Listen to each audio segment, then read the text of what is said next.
Hello everyone, আপোনালোক সকলোকে মোৰ চেনেললৈ পুনৰবাৰ স্বাগতম জনাইছো। আজি অন্য এটি ভিডিঅ' আৰম্ভ কৰিবলৈ লৈছো। আজি আপোনালোকলৈ এটা ৰেচিপি আগবঢ়াবলৈ লৈছো। একেবাৰে সহজ আৰু ৰেচিপিটোনো কি চাওকচোন আৰু কেনেকৈ বনাইছো মই তাকে দেখাও আপোনালোকক। এইজোপা চাওকচোন কিমান ধুনীয়াকৈ ফুলি আছে ফুলজোপা। এই ফুলজোপাৰ মই আচলতে নামটো নাজানো। আপোনালোকে যদি কোনোবাই জানে তেনেহ'লে কমেণ্ট বক্সত জনাবচোন ইয়াক কি বুলি কয়। আৰু মই আজি আপোনালোকলৈ লৈ আহিছোঁ ৰঙালাও ফুলৰ পকৰা বৰা বুলিও কয়। এতিয়া মই ৰঙালাও ফুলৰ পকৰা বনাবলৈ প্ৰথমতে ৰঙালাও ফুল কেইপাহমান লৈ লৈছোঁ। ইয়াত এনেদৰে মাজৰ যিটো অংশ এই মাজৰ অংশটো মই কাটি এৰুৱাই লৈছোঁ আৰু ছাইডত থকা এইটো অংশও মই কাটি লৈছোঁ। এনেদৰে ভালদৰে ধুই মই চাফা কৰি এনেদৰে এইখিনি মই এৰুৱাই লৈছোঁ। এপাহ এপাহকৈ এনেদৰে এৰুৱাৰ পিছত ইয়াত মই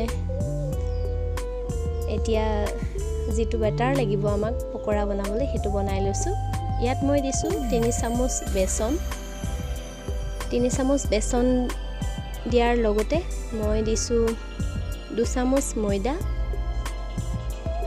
2 চামুচ দি লৈছোঁ আৰু দিছোঁ হালধি গুড়ি আৰু সোৱাদ অনুসৰি নিমখ দিছোঁ।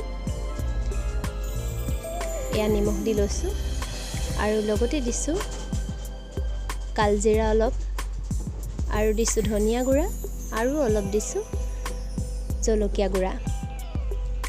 এইখিনি দি মই ভালদৰে মিশ্ৰণখিনি মিলাই লৈছোঁ।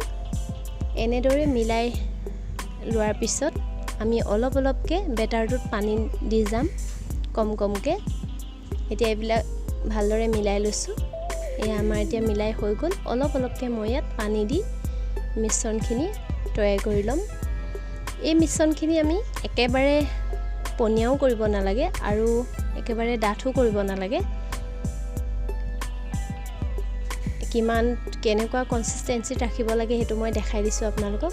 এয়া অলপ ডাঠ হৈ আছে, ইয়াত আৰু অলপ পানী দিব লাগিব। পানীটো মই এইটো কাৰণেই কম কমকৈ দিছোঁ। বেছিকৈ একেলগতে দি দিলে বেটাৰটো বেছি ঢিলা হৈ যাব।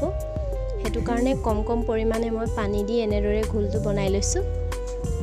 এইখিনি চব মিশ্ৰণখিনি ভালদৰে এনেকুৱা হ'লেই হ'ব।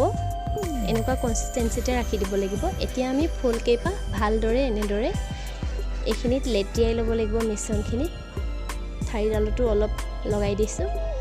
এতিয়া মই এখন কেৰাহী পাতি লৈছোঁ। কেৰাহীত মই ৰিফাইন তেল দি লৈছোঁ। আপোনালোকে মিঠাতেলতো বনাব পাৰে। এতিয়া মই এপাহ এপাহকৈ এনেদৰে পকৰাখিনি দি যাম। এয়া চাওক, জুইটো আপোনালোকে মিডিয়াম ফ্লেমত ৰাখিব। জুইটো মিডিয়াম ফ্লেমত ৰাখি বনালে ক্ৰিস্পি হয়। এয়া চাওক, এয়া আমাৰ এটা চাইডে হৈয়ে গৈছে। আপোনালোকে যদি এনেদৰে ৰঙালাও ফুলৰ পকৰা বনাই খোৱা নাই তেনেহ'লে খাই চাবচোন, বহুত ধুনীয়া লাগে খাই। এইটো আপোনালোকে ভাতৰ লগতো খাব পাৰে, চাহৰ লগতো খাব পাৰে, বহুতেই ধুনীয়া লাগে খাই। আমি এনেদৰে প্ৰায় খাই থকা হয়, সেইটো কাৰণে ভাবিলোঁ আজি আপোনালোকৰ লগতো ৰেচিপিটো শ্বেয়াৰ কৰোঁ। যদি খোৱা নাই আপোনালোকে খাই চাব।